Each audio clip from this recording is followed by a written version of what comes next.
Let's do it. So I'm streaming live too at the same time, and I just have a small Facebook business page that I started that's just for my free content. It's just all the stuff I talk about. Yes. So tell me exactly how to pronounce your name, by the way, because your last name is kind of a jumble. Yeah, it's actually, believe it or not, it's exactly the way it looks. Pruzanski. Seth Leaf Pruzanski. It's my real name. It was the name I was given. So that's all it is. It's that simple. Is the middle part a middle name? Do you want me to pronounce that too, or just? Yeah, either way, Seth Leaf Pruzanski, Seth Pruzanski. I don't get hung up on any of it, Seth honestly. Pruzanski. Yep. Okay, Seth Pruzanski. Okay, I'm just gonna I'll do that. For post production, I'll just need like a 50-word bio, as well as a picture of you for marketing. Okay. So you could just shoot me an email on that, and I'll get this hopefully up next week. It'll be up live next week on my podcast. Great. Well, man, I appreciate you being here. So tell the listeners a little bit about yourself. Well, I am literally a walking, talking miracle. I have survived through things that most people don't survive through. I've faced some incredibly difficult challenges in my life that have allowed me to rise above them and to gain tremendous wisdom and insight and really get to know myself at the deepest levels of my being, my core expression of reality, my purpose, why I exist. And after spending years and years and years in a kind of a cave, in a meditative state, in a deep state of intrapersonal development, I eventually got to a point where I was able to express what I had learned, not just through my voice, not just through the different things that I do in the world, but through business structures, through the way I relate to others, and I've been able to help inspire other people to tap into the same thing that all of us have access to. This thing empowers us. It allows us to be resilient in the face of challenges, and it develops our perception of reality to the degree where we really become so deeply aware of all of the unseen or unknown or unspoken truths of the world and of our own inner world. And it allows people to really develop and master that part of themselves and express it in the world, because that's what we're here to do, you know? So. Right. So what led you to doing that, man? Well, it wasn't anything particular. I was born into this world as a young child. My earliest memories were I was hypersensitive, like many of us on this, spiritual road or self-development road or self-actualization. We're very, very sensitive. People call it empathic. There's lots of different words and terms and things that it can be called. Why do you think we are so sensitive, by the way? Because I think deep down everybody has a level of sensitivity, but through social conditioning, through having generationally evolved with a very limited understanding of reality, we've been in more of a fight or flight kind of mode where we haven't really been able to tap into the sensitive part of ourselves because we've been too busy surviving. So when you take time to go into an inner state, an inside, and literally ponder, and when I say inner, this isn't theoretical, this isn't metaphorical, it's literally taking what little bit of intelligence we have or whatever awareness we have and focusing it on the innate intelligence of our very own physical human body. Now, taking your awareness, you can focus on, I'm Seth, I'm this person, I'm doing this is my job, this is what I got to do today, this is what my family expects from me. Or I can say, you know what, those things are important, but there's something way more important that if I give my attention to, maybe it will allow me to engage with the outer circumstances of this life in a way that's much more meaningful. And that is taking your awareness and focusing on the infinite, innate intelligence of your heartbeat, of the fact that your lungs are breathing, of the miracle of life, of the blood that is flowing through your veins.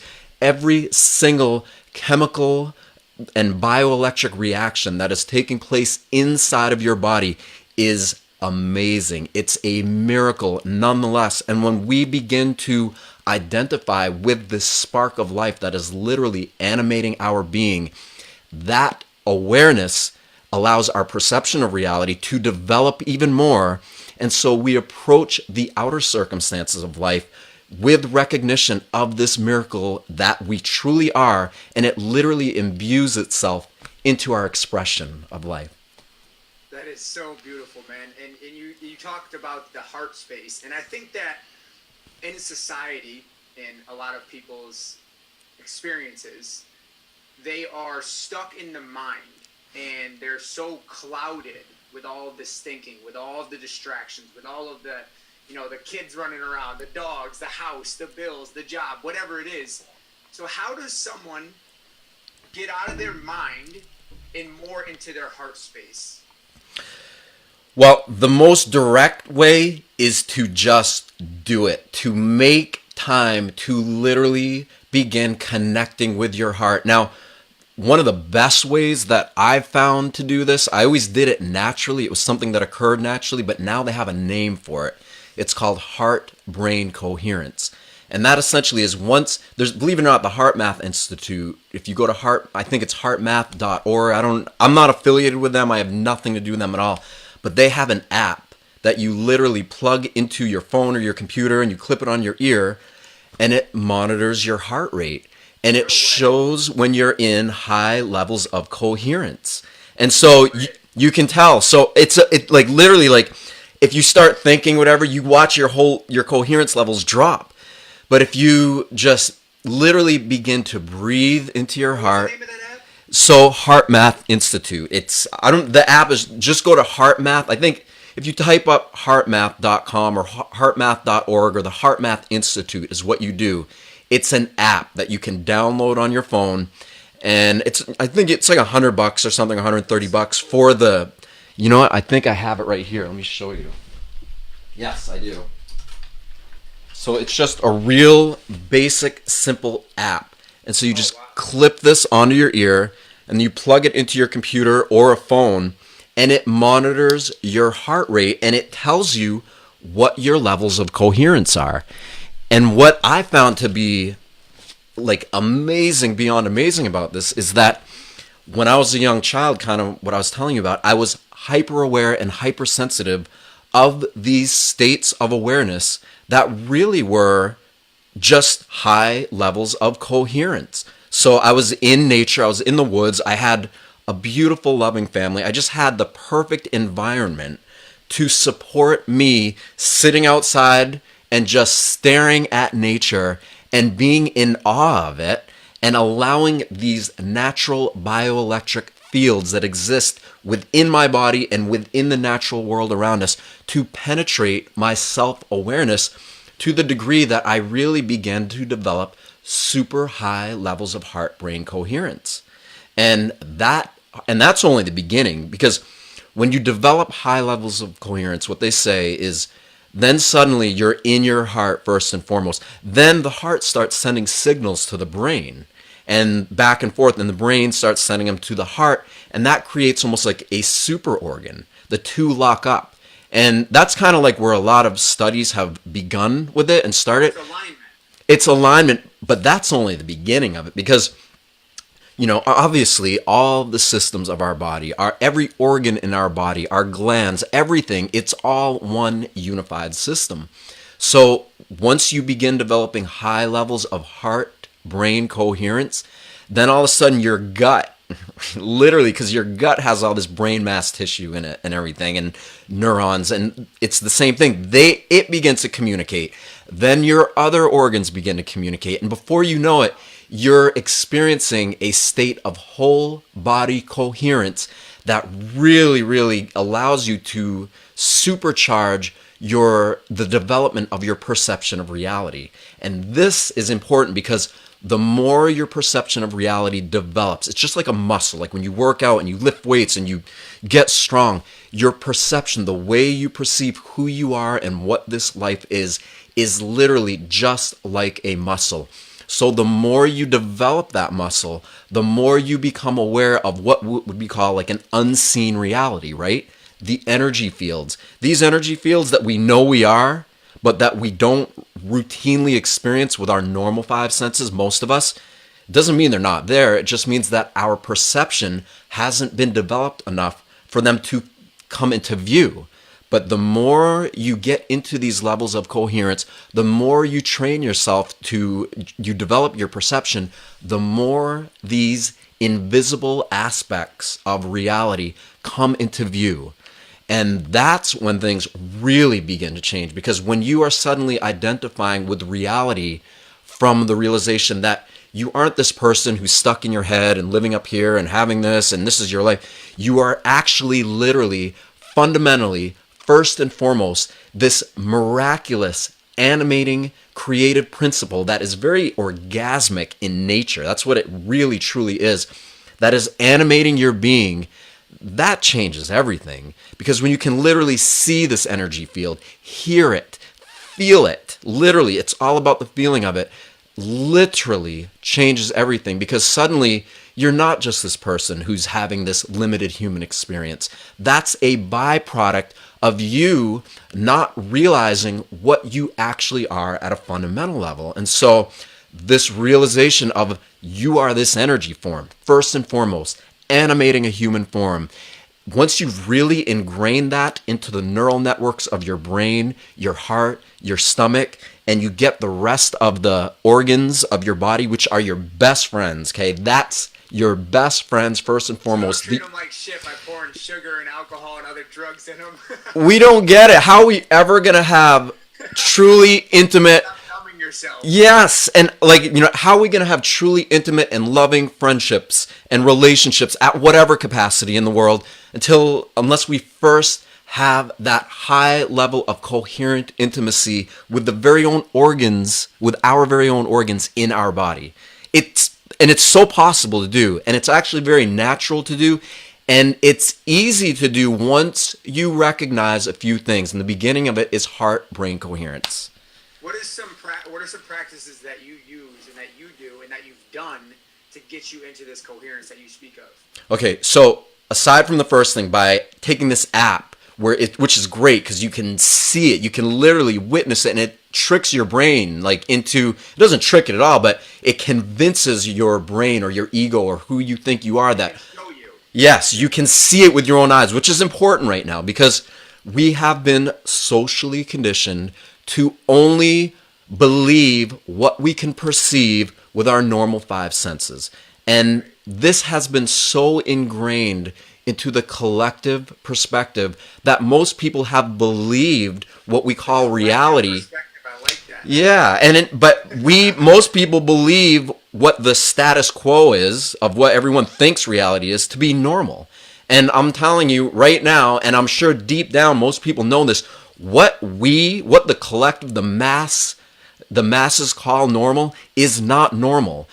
Eating shit food, treating other people like shit, destroying our planet, that is not normal, okay? And we are doing all these things with this idea that life is a materialistic reality first and foremost. We've been fed this idea by this religion that is only 300 years old called science, which I don't want to discredit science because it is amazing, but science is not incorporating the most fundamental aspect of all scientific formulations. And some do. There are plenty of scientists who do, but I'm talking about mainstream science. Consciousness. Consciousness is the fundamental and most important base that needs to be a part of every scientific formulation because scientists have already proven that and people have probably heard this before, the act of observing something changes it. It's either going to be a light form or a wave form. And when you're not looking, it has one form, but when you look at it, it takes another. So human consciousness is so important to incorporate into scientific formulas. And when we do that, the results we get are completely different because suddenly we're not talking about, okay, this is me, this is my body, I end with my skin, and that's the end of it, and my car and my life and all these things are exactly what they seem.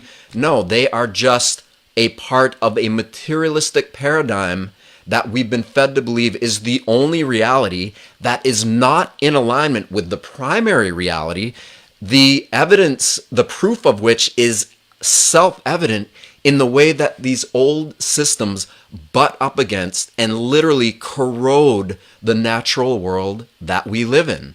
And so then, okay, and this is kind of, sorry, I have these long-winded explanations for everything. It's good. I like the information that you're sharing is good. The wisdom, not information. It is. It's all of it. It's whatever we want to call it, right? What I'm trying to do is get into a flow where I really begin to express this from an energetic perspective. And I can do it. You can do it. Everybody can do it. Nobody has dominion of it. It's not actually special, and it's actually more normal than what we've been conditioned to believe is normal. So we just have to reverse things a little bit to get back to that state. Huh? That conscious flow. That is normal. That is what we are here to do. That flow state, that ability to perceive reality that is unified throughout and beyond all space and time. That's really what we're here to do, is contribute to the world in a creative, meaningful way where our own unique expression of the one infinite truth that has crazy layers can be expressed through our own modalities, through our own unique talents, our own unique gifts, whatever that is. But anyhow, to get back on track here, when we get over the fact that we are not, a lot of this is social conditioning. So the first approach is start getting to the heart, start developing high levels of heart-brain coherence. Then the next level is this: begin to work on the mental and emotional conditioning that we have ingrained into our current perception of reality, like a habit, because the way... Examples of that, by the way. So, we're born into the world. We've been fed by the institutions of the world, through the school systems of the world, through everything, really. Even our family and loved ones, even they mean the best for us, but they don't know because they've been conditioned to believe that we live in a materialistic reality first and foremost. And that reality doesn't exist, like other things don't exist if you can't see them and if you can't quantify them with the current scientific method, as it's called.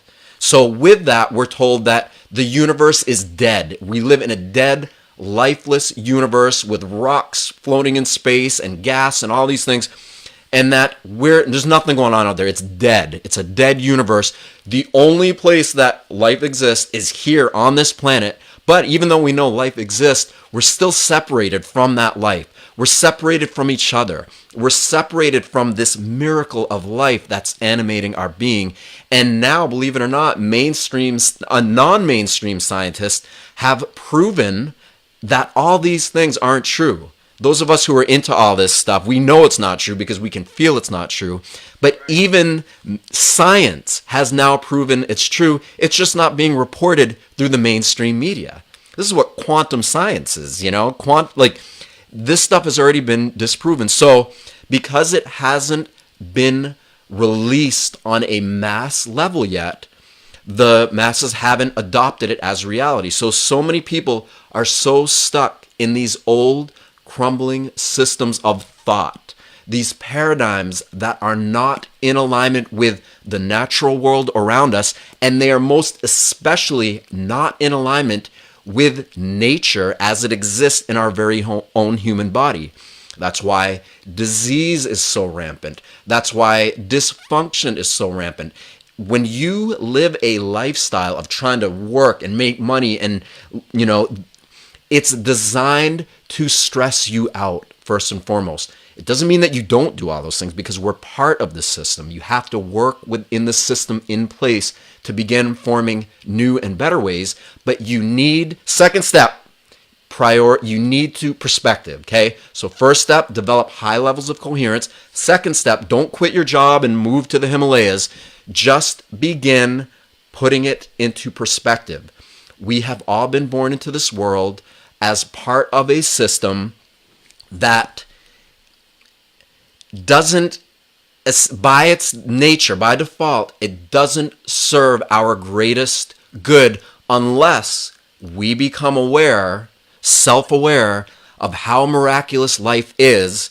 And then when we do realize that, even this broken system that is kind of leading us away, that we perceive as leading us away from our ultimate truth, actually isn't. It's actually leading us directly to the best outcome for us. But the only way we're going to engage with that, facilitate it, and embody it is to have perspective and get out of this victim mentality that we unknowingly have ingrained into our perspective of reality, and literally transform that into a self-empowered perspective of reality that is high levels of heart, brain, gut, organ, gland, whole body, whole soul coherence.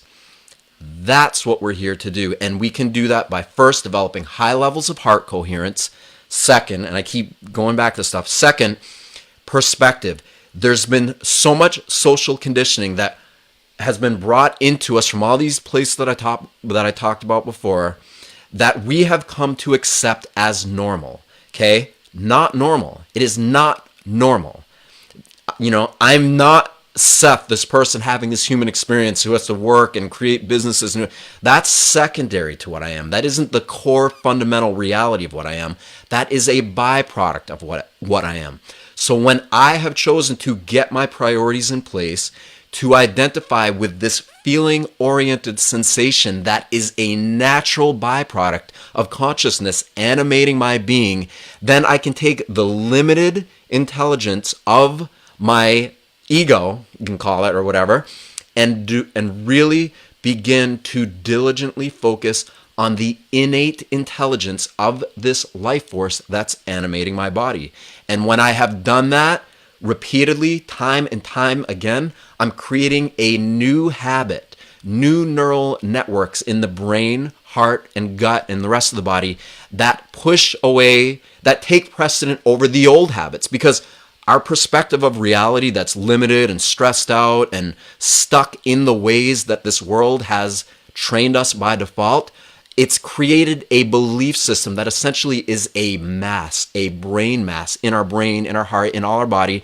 And where attention goes, energy flows. So when you literally engage with life in a way like, I know what this is, and okay, I'm going to expect this to happen, you literally create physical bioenergetic structures in your body that allow you to keep identifying with this belief system that you have that you've unknowingly ingrained into your perspective of reality. And so it gets easy to just keep identifying with reality in the way that you are most accustomed to identifying it with. The way to overcome this conditioning is people want to always do what's familiar to them, and that's what keeps them stuck.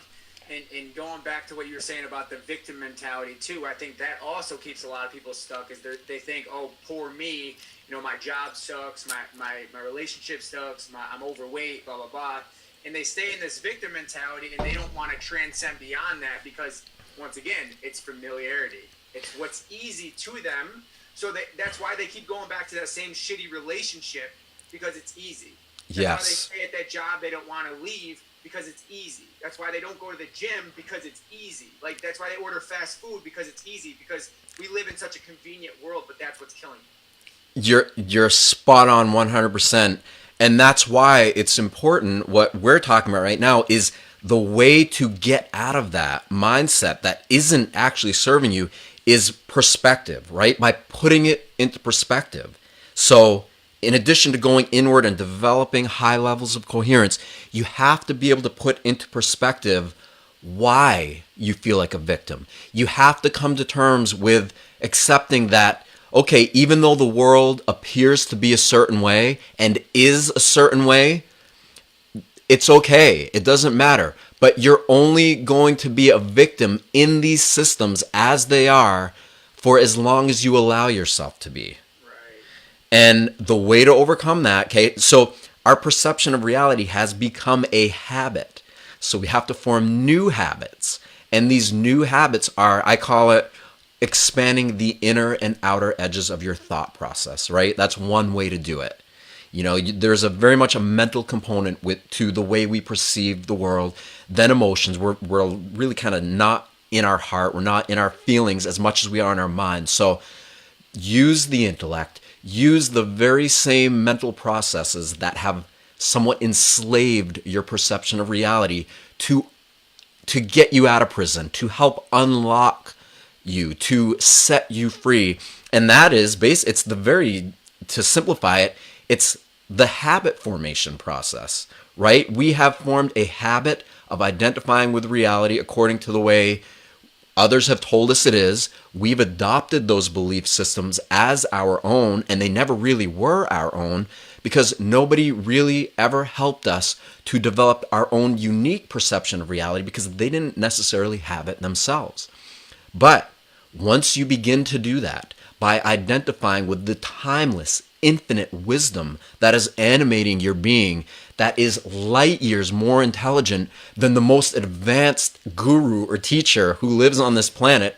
And it's you, it's what you really are. When you begin to train your mind, your awareness to identify with that energy and just commit to it and do it over and over and over and over and over, you eventually come to a place where you don't ever need to listen to me or anybody else ever again, because you will have the guidance that you need loud and clear, speaking loud and clear to you, through you, and it will help you to embody it and express it in this world where you're no longer a victim, but you're literally transforming this world by inspiring others to become aware of the very same component, the very same aspect that exists within them. I love that, man. I was watching the movie, The Autobiography of a Yogi. Is that what it is? Yeah. Yeah. The other night, and in the movie, it was talking about how one reformed man can help thousands of other men become reformed, or humans, man and woman. And I think that what you're talking about is the reforming process, is the process of going from, okay, I'm here in this physical world and I'm experiencing contrast, I'm experiencing pain, I'm experiencing suffering, but I'm accepting it. But that's your choice to continue to accept the pain. It's your choice to continue to live this mundane kind of average lifestyle where you're not fully happy. You experience glimpses of happiness, of joy or peace or nirvana, maybe when you have an orgasm or a bite of ice cream or something like that, but that's all external. The real happiness, what you're talking about, it's born within, right?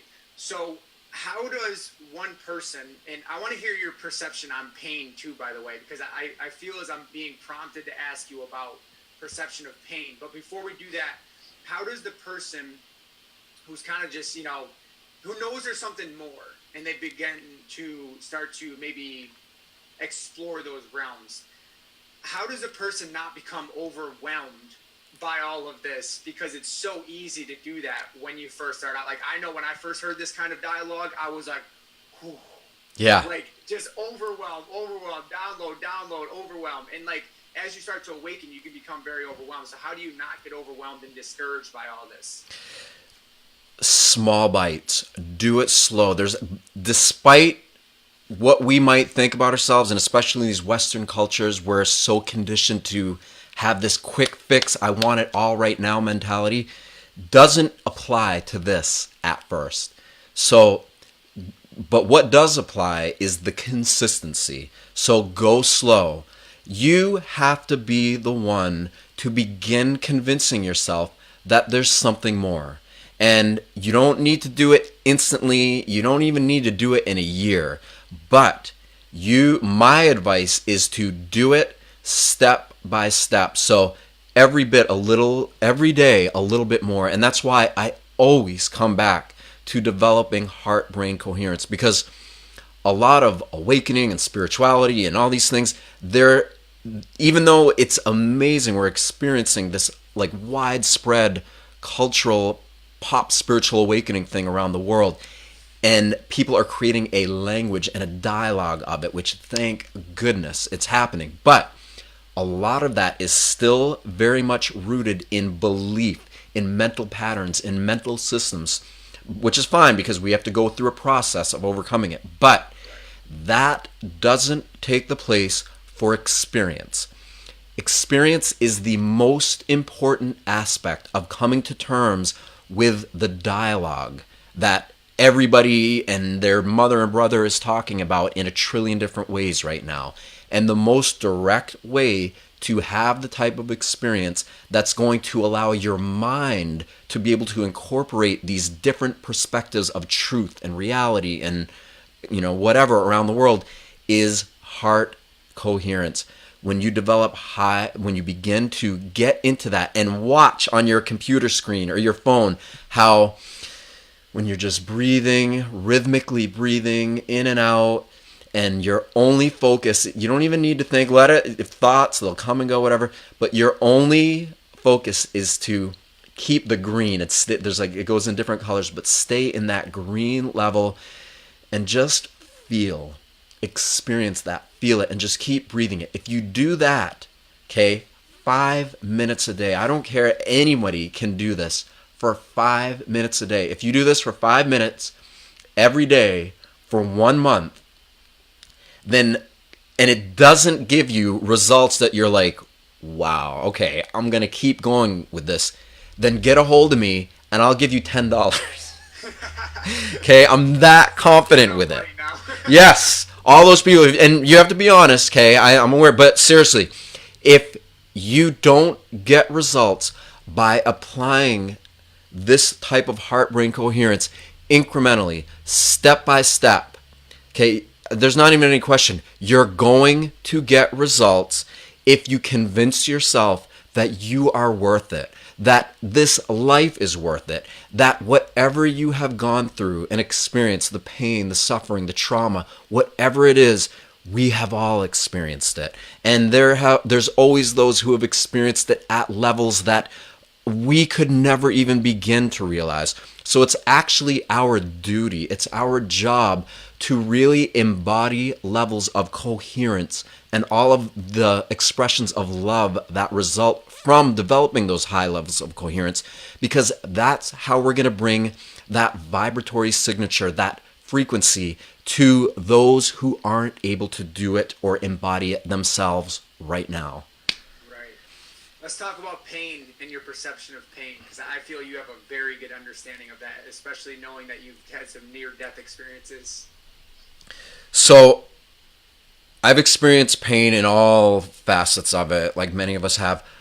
I've been through really extreme car accidents that, just like a lot of pain. But the thing that is most painful that I went through, I went to prison for 3 years too for marijuana, by nonviolent marijuana, and that was very painful, but in a different way.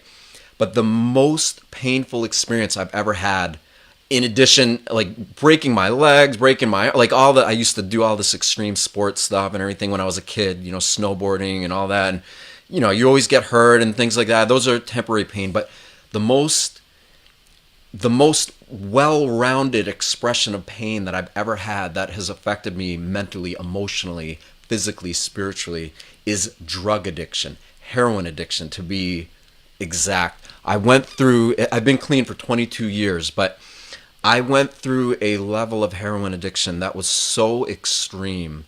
I was doing massive amounts of this stuff, injecting it into my body, 50 bags of this stuff a day, with eating massive amounts of pills, cocaine, crystal meth. I mean, just crazy. I look back at it now and I'm like, was that me? Did I ever really do that? But I did that to pretty much the highest levels that, I could have at that, and it brought me to a place where I overdosed 9 different times. I woke up in vomit and urine and just the whole thing, like the whole story. And just kept doing it because the addiction is so deep and it runs so deep. It's become so deeply ingrained into the habit formation process that it takes serious commitment to something that is going to get you out of it. And what happened was, for me, I got to a point, the last time I overdosed, I was a kid. I was 20 years old, and 21 actually. And I was like, you know what? Obviously, if I do not stop doing this, I'm going to die. I already watched some of my closest friends die. People were dying all around. And I said, you know what? I'm going to do it. I'm going to stop, and I'm never going to do it again. I did. I stopped. Then I relapsed after 6 months. Did it for a while longer. and then stopped again, and I never ever did it again. But the withdrawals that I went through by kicking that stuff cold turkey and just sitting it out was a level of pain that I had never known prior to that point or since. I mean, every level of your existence is aching and in pain, and it's just the most blunt, sharp, excruciating, relentless. You can't walk, you can't talk, you can't eat, you can't sleep. Every bit of who you are is just in pain and aching. You want to cry with every bit of liquid in you, but you can't because you're so dehydrated from the effect that the drug has on you. So I didn't go to rehab. I didn't go to counseling. I didn't do anything. I literally sat out in the mountains, in the woods, and I just faced it every single day of every minute of every hour of every day of every week of every month for months and months and months until 6 months later I finally, the first month and a half was just literally like you want to kill yourself, but especially if you're a spiritual being, that is not ever going to do anything for helping you to get through what you have to face. But I sat out the whole thing until I finally got to a point where I realized that, oh my God, I'm gonna get normal again. But for many months, I did not ever feel like I was ever going to feel normal. And so especially in the first month and a half, I mean, it's just, I don't even know how to express the kind of pain that doing something so stupid inflicts upon you. But it is, short of like being skinned alive, and not to get too graphic here, but short of things like that, it's so terrible. And this is all I did. Okay. And then I didn't know it, but I didn't have the words to explain it, but I just knew, okay, from perspective. I would go out in nature, and even though I was trying to cry with everything that I had because it hurt so bad, I still would just look around, and I was like, okay, I'm in nature. There's life everywhere. It's not just me that's suffering. Life is going through a process. At night, because you don't sleep. I didn't sleep for literally probably 2 months, just wide up the whole time. And on the clear night sky, I would see the stars. And, by looking at this and expanding the inner and outer edges of my thought process, and literally just like looking up and being like, whoa, okay, as much as this sucks and it hurts and it's painful, this life is way beyond me and my pain and suffering. And so I just really took it upon myself to be incorporating more into my perception of reality. And I just kept breathing and breathing and literally breathing through the pain. And it became a second to second, moment to moment process that I committed to throughout the duration of my withdrawals, and it got me through it. And as a result of doing that, I developed really high levels of heart-brain coherence. I didn't know that's what it was called then, but that's what I was doing. And so as a result of just breathing and allowing all the systems of my body to harmonize with one another, it helped me to process the damage that I had done to myself. And it instilled me with a much greater perspective of reality that was strong enough and powerful enough to convince my ego to never go back and to not even think about doing anything like that ever again in my life. And it worked, because once I got out of that, I never went back. And I took a different approach. I got very involved in yoga and qigong and eating healthy, and I took the intensity of the addiction that I had, and without using the negative connotations associated with the word addiction, I formed an addiction or really intense habit. Healthy addiction. Yes, a habit formation process of things that were going to benefit me. And it worked. Right. It worked. So my perspective on pain, I know I go into these long-winded explanations, but my perception of pain is this. Whatever anybody feels. Okay, I've had really severe physical illness too that I dealt with. I've been, car accidents, all these things, but I went through extreme health challenges and other things as well. And so I've experienced pain in many different facets, in many different ways. Whatever it is that we are going through, I look at pain and disease and whatever these, even trauma. Okay, we all have some degree of trauma as children. We're in this state of awe and wonder and innocence, and anything is possible. And then usually some kind of traumatic experience, however great or small that may be, hits us early in age, usually from school or if we're abused in whatever way. And that kind of sets us on this path of becoming victims. And that, if we don't address it early on, it can spiral down into something really negative. But as a result of whatever trauma, whatever affliction we're facing, we can face it in one of two ways. We can look at it like, this sucks, poor me, I'm afraid, why God, why universe, why goddess, why is this happening to me? We can face it like that, or we can, and it's not always easy to do this, but if we convince ourselves that there is something beyond it, that there is something that could empower us, and we convince ourselves that it's there, then we can begin to approach whatever pain we are facing. Okay, and this is going to sound tough for people who are in pain, but if you begin to approach whatever pain or disease or whatever you're facing as your greatest gift, it's your greatest teacher, because what it's really trying to do, pain, in my perspective, in what I've gone through, is get me to pay attention to the most important, essential element of my own human existence that I and the collective human experience have been ignoring probably for countless generations, which is we have so thoroughly identified with our ego, who we believe ourselves to be, that we have all but denied the existence of what we are. And what we are, first and foremost, is back to what I said in the beginning. It's this animating principle of this phenomenal experiential reality of consciousness that we still can't explain through the current languages that we're speaking. But We don't even need to. we don't need to, because and yes, say it. I know what you're going to say. I want to hear it. Just the feeling. Yes.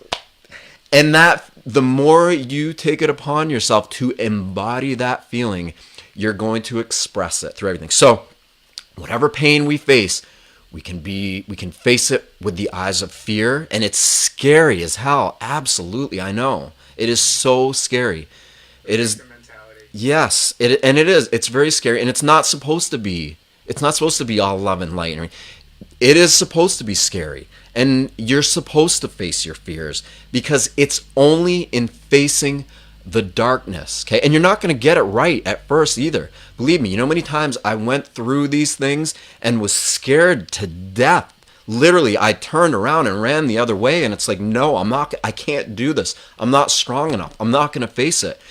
But when the same challenges kept coming up in my face, it was like, okay, I'm not getting out of this unless I go through it, unless I confront it. Yes, I gotta confront it head on. And it's like, all right, it keeps coming up. Like, what am I gonna do? And something eventually clicked of having to go through it. And I said, all right, there's a monster with 10 trillion eyes who wants to suck my soul out of my body and bring me into the bowels. Was that monster heroin to you? What's that? Was that monster heroin to you? Yeah, I mean all of it. Like, like drugs or anything. Like, I'm talking about fear itself, right? It isn't necessarily the like whatever. It's not the situation or the circumstance that is really what is causing us the pain and suffering. It's our response and it's our reaction and response to it. And usually our reaction is rooted in these deep primordial fears that are just a natural part of our genetic expression, because we've spent so much time living in a fight or flight kind of reactionary mode. Yes, or for a long time. And so that has been ingrained into our mental processes, and it's passed on through generations. Absolutely. So we take a quantum leap. Viktor Frankl wrote a book. He survived through these Nazi death camps, the genocide to the Jewish people. And I've read very few books, but I read that one because it was really short. And I like short books. But he said something to the effect of, like, just describing the atrocities and the horrors that an insider experiences, in the Holocaust, in these death camps. And most of the people who were in there were just, we can only imagine how horrible that is, but just crying and begging for their lives and just dying. But he said there was a few who, after suffering like that and just begging and pleading and crying, they just all of a sudden transcended the pain and suffering that they were experiencing and tapped into a different dimension that was within them, that not only allowed them to transcend what is one of the most horrific genocides of recent history, but in his perspective, in his belief system, what he wrote in the book was something to the effect of, he believes that those individuals who did that helped enable the human species to take a quantum leap out of these deeply ingrained, fear-based perspectives that we are all subjected to throughout the duration of our life. And why that resonated with me when I read it was because I read this way after I had gone through all of these experiences that I did. But it was very similar in my own experience. When I faced these horrific experiences, some that I inflicted upon myself and others that were accidental, it was in the way that I confronted them. It was in my approach to them. Like they say, there's somebody... What inspired you to get clean from heroin? Because my sister has been an active heroin user for the last 13 years now. And so, she still battles with it. She had a beautiful child, little Jackson, blonde hair, blue eyes, most precious little angel ever. And my mother has full custody of her, and she's just a beautiful little soul. She brought my mother, back to life, basically. Jackson, the niece, my sister's daughter, and Jocelyn's still into heroin. And, so I can feel your pain when you talk about, I've never experienced heroin myself, but I watched through the eyes of my sister stick a needle in her arm when I was 13 years old, and seeing her passed out on the floor, overdosed at that point. And, my perception of it was through her. And I saw the withdrawals. I saw her, go back and relapse, and hundreds of times. And I've accepted her death so many times. And this was someone that was my best friend, who was my hero, my role model growing up. She was 4 years older than me. So I just thought she was the shit. And then when I saw this, like, almost demonic-like substance take over her, it was like the devil just had, its grips deep in her soul, and she still can't shake it loose. And so my question for you after that is, what inspired you to take that step to getting clean and becoming clean and recovering from this for 22 years, man? It's so impressive. So, first of all, my condolences to you and your family and your sister and her daughter and everyone. If there's anything I can do to help or talk to her or speak to her, I will gladly do that. If you want, anything I can do of service to help you and your family, because it isn't just her. Okay, this is a multifaceted answer, okay? From a more human level, I realized that I'm not just doing this to myself. I really realized how much it was hurting the people I loved around me. And feeling their pain on a human level was a huge catalyst to me being like, holy shit, I need to wake the F up and just fucking do this once and for all, you know? And this could be for any addiction too, by the way, for the people listening. You know, it could be alcohol, it could be food addiction. I mean, obviously, heroin is probably one of the most extreme cases. But you know, please take this from your perspective. What if you have any type of addiction, whether it's sex, whatever it is? Please use this as, because this is all related. It's all connected. It's all the same. You're absolutely right. It's all the habit formation process and how it creates neural networks in your brain and body that allow you to keep acting out the same behavior because it's what you know.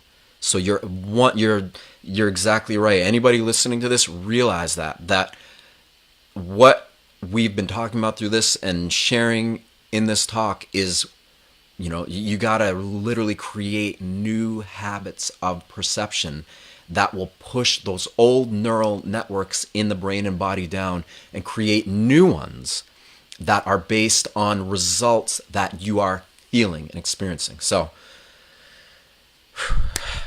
all right. So from a human perspective, it was all that. I could witness the pain and suffering that others around me were feeling as a result of the decisions that I was making. So I knew that by continuing to do that, I was being so selfish, and I was subjecting people that I loved to an experience that they didn't, you know, I could do better than that. I knew that. And for out of love for them, I loved everyone around me enough to say, you know what, I'm going to do better for them because I know I can. So that was a part of it. But the real fundamental catalyst that occurred in me, and I don't want to make this sound like this, like I'm special for realizing this or that no one else can realize it or anything like that. Just for whatever reason, I'm so hyper aware and so hypersensitive, but in these overdoses and near-death experiences that I've had, and I wasn't always aware during all of them. I've definitely had. Because you were unconscious, right? Yeah, some of them I was unconscious, period, spiritually even as well. But there have been many of these experiences, both from overdoses and from accidents and things of that nature that have happened, both naturally caused and unnaturally caused, where I was aware of the process that was occurring when I was no longer conscious in my human form.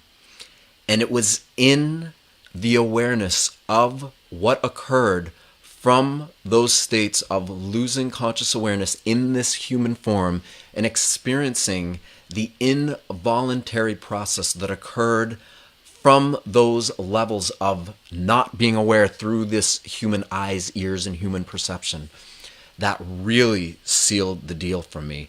And without going, and it isn't about fear. Yes, there were scary things and things that I had to process and experience, but it all ultimately led to the realization at a deep, deep soul or spiritual level, or whatever you want to call that which so far is beyond words to describe. I just realized at the deepest, most profound experiential levels that I'm, whether in this body or out of it, I'm still going to face the same kinds of challenges, trials, tribulations, whatever, but they're going to be at different layers and levels and magnitudes, you know, so no matter what, okay? Just because you leave this body doesn't mean that you're not going to confront the same or similar types of circumstances, because what we're really here to do is grow and evolve as a soul, as this animating principle, and in the purify it, develop it, strengthen it, become aware of it, because as a result of doing it, we literally create a bridge between a greater expression of reality that is literally inherent in everything, both seen and unseen, both known and unknown. We're bridging the gap between these two perspectives of reality, and we are embodying it. This is the more of a more goal of where we're going to. We begin to embody these deeply profound energetic expressions of reality that will manifest as something that can be likened to a crystallization of human consciousness. Okay? And what that is like, look at a water crystallizing. I'm so passionate about water, but look at just about anything. Most substances will crystallize when they're in the right circumstances. Our very human consciousness itself also crystallizes when we have it in proper alignment with what we have available to us. And what we have available to us is not a joke. It's very, very serious, but not in a scary way. It's very serious in a, oh my God, this is the greatest opportunity we have ever been granted. And I was an idiot for not realizing it. But now that I do realize it, I'm going to carpe diem. I'm going to seize the day. I'm going to really do my best to embody the truth of what I know to be real and self-actualize it and express it in this world. And what that means is this body, okay, is a temple. And it's not metaphorically a temple. It is literally a temple. Let's go back to coherence, what we were talking about.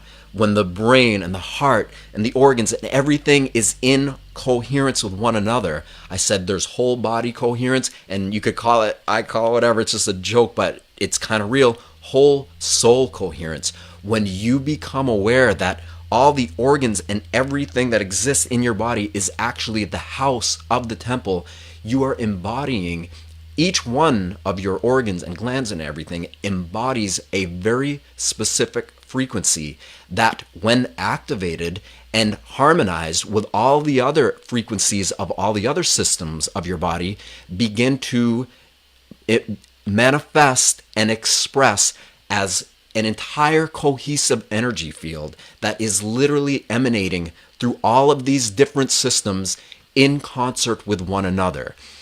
That begin, and in my experience, I began to experience that as a unified field of conscious energy that is emanating from the core of my being. It is connected, literally experientially connected to everything around me.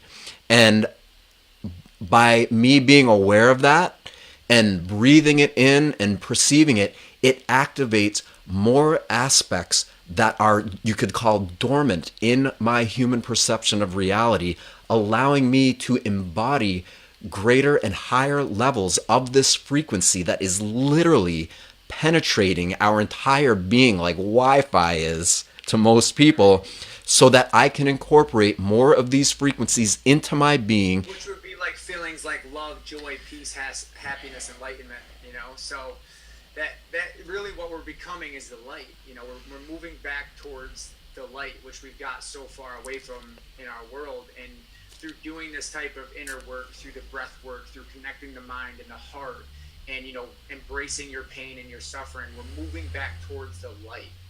And, you know, it's just a matter of time before all people get on board with it, whether in this life or the next. It's going to happen at some point. Energetically, your soul is going back home. Okay? So you can get on board in this life, or you can do it in the next life, but at some point or another, you're going back home. Well said. Yeah, I'm sure you agree. Like, it's happening at an accelerated rate right now, and it's so beautiful and powerful to witness this occurring all over the world, because these systems that are in place that are stressing us all out are also crumbling in the face of those of us who are really stepping up to owning this, you know? And it's really amazing. Like, the warriors on this planet, the spiritual warriors are fucking leading the front, you know? And that's what people like you and I are doing, is we're just really shining this light so brightly where it's helping others to begin to illuminate themselves. And that's all we're doing, is just helping other people to illuminate what's already within them, that innate ability that they all have. You know, so what's one message that you would give to a listener right now from your deepest heart of heart? That you said the word right there, the heart brain coherence. It's the one thing you really truly got to do. Commit to 5 minutes a day of Heart Math Institute is going to love me. I've just been preaching this nonstop. buy one of these apps, or don't. You don't even need to buy an app. It's actually the app just helps you to see where your levels of coherence are, and it convinces your mind, your ego, to go along for the ride. But you can just do it. Just breathe, sitting up straight or sitting in a place where your body is aligned really helps a lot, because this alignment creates a better flow of bioelectricity that is in and around your body. Breathe rhythmically in and out of your heart. Literally just do it non-stop. And thoughts are going to come and go. That's all the stuff of the past, the conditioning, but just more focused on the feeling that is occurring as you're breathing in and out of your heart. And then all of a sudden something will click. You'll feel your brain, your perception get on board with this feeling. And you'll be like, oh my God, I remember this. You might even start to cry. Yes. When my heart opened up, I started crying profusely. It was crazy. And whatever response it is, just embrace it, but just keep doing it. If you keep doing that and developing those high levels of coherence, your very own body and your very own awareness itself will guide you as to the next best steps to get you to where you begin not only alleviating human suffering for yourself and the world around you, but really assist in getting you to embody an expression of life that, for all we know, hasn't been embodied yet in this world. We don't know. As far as we know, we could be at the very cutting edge of the highest spiritual evolutionary process of all of life itself as we know it. This could be it. This really could be it. And if we live our life with that level of significance, and not self-importance from an egotistical perspective, but self-importance for a collective perspective, then the negative aspects of our ego that, all the separation, the death, fire, pain, fear, the blame, the victimization, the guilt, then those virtues, those negative virtues of the ego that most of us are expressing by default, switch. And we begin to express the beautiful, the powerful, the loving, the optimistic virtues of our self-awareness and our self-expression. Care, empathy, compassion, service, assisting, like what you're doing. You train yourself to identify with the parts of yourself that are more conducive to a greater flow of bioelectricity that originates from a much greater collective source of creative bioelectricity that is the stuff of universes, the stuff of galaxies. I mean, this is what we are all a part of. And we can embody this and express it through our voice, through our actions, through the things we do in this world. And that's really what's going to expedite this process and help alleviate the suffering that we all feel as individuals. And that is some of the most beautiful wisdom and profound wisdom I have ever heard in my experience thus far in this life. Oh, and thank I'm just you. so deeply grateful for you being here and sharing your time and your wisdom. Where can people learn more about you, man? So I've got a website that I just re-released. I took the coming soon page. I had it on there for a while. Just a little blog that I just give free content and talk about all this stuff. SethLeafPruzanski.com. You can get to that. I'll link that in the show notes for you. Yeah. And then I've got two businesses that I run. Tourmaline Spring. That's what my shirt is. It's a spring water company. We preserve one of the last great sources of natural spring water in this world, and we're competing with these giant multinationals to try to convince people that you don't need to kill the planet to work with it. So tourmalinespring.com is one, and then I have a certified organic sprouted nut company called Living Nuts that I've been doing for 16 years, and that's livingnuts.com. So I'm at all those three. And I'm active on Facebook too, my personal page. I post all kinds of ramblings and musings and expressions of love of life. So wow. Well, thank you for being here, man. Thank you for having me, Jake. I really appreciate you letting me just go off like this. So I didn't want to take away from you too. I really actually would like to have a lot more like flow together, like give and receive, because, but Yeah. I think No, we can. that was awesome, and I think that the the part about the heroin really got to me. It actually kind of got me emotional at one point.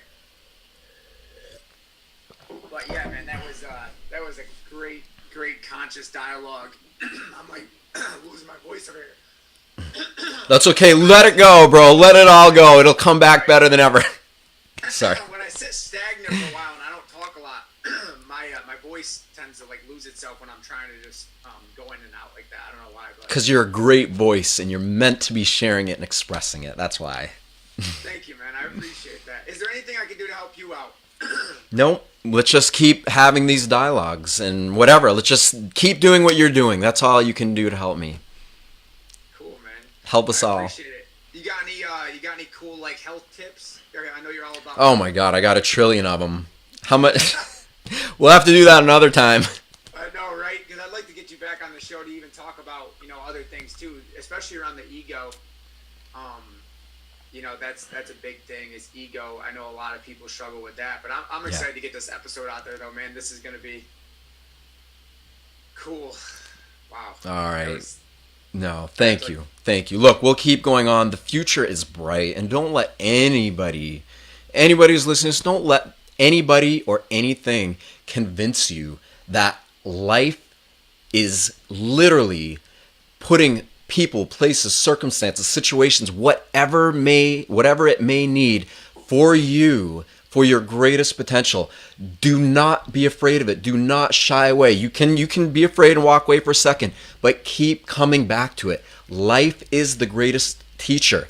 It's not the appearance of something, it's the message inherent in the appearance of whatever we're facing that is truly trying to connect with you and get you to snap out of the old programs, out of the old systems of thought, belief, and perspective that you yourself have unknowingly embodied and adopted as your own. They're not your own. You have within you the ability to transcend all of that, take a quantum leap for your own growth and potential and possibility that you are then going to spread throughout this earth in a way that is so profound and so powerful and so enlightening and so good. But you need to convince yourself that you are worth it and good enough, because you know what? And here's one more thing. I'll go back without getting into too many things. I know we kind of were ending this, but I'll say this. The other thing that helped me get over the trials and tribulations that I faced is that when facing the deepest, darkest things and finding healing in the midst of all that, this profound healing that is animating my body, beating my heart, causing my lungs to breathe, causing all these powerful autonomic functions happening in my body, the state of bliss and awe and wonder that arose out of that pain and suffering was something I knew as a young child, and that we all know as a young child. It's that awe and wonder, that innocence. And so when we connect to these truly high vibratory states of awareness that we all have the ability to connect to, we're going to kick ourselves in the butt, because we're going to be like, oh my God, I've always known this. This has always been a part of who I am. How can I forget it? And that's what'll happen.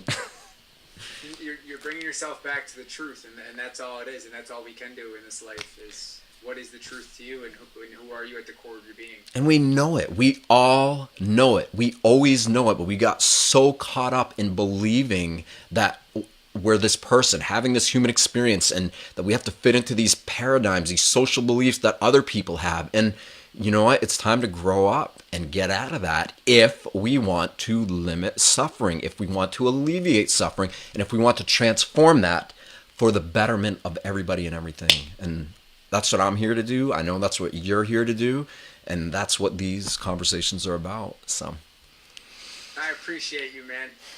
Thank you, Jake. Wow. So yeah, that's my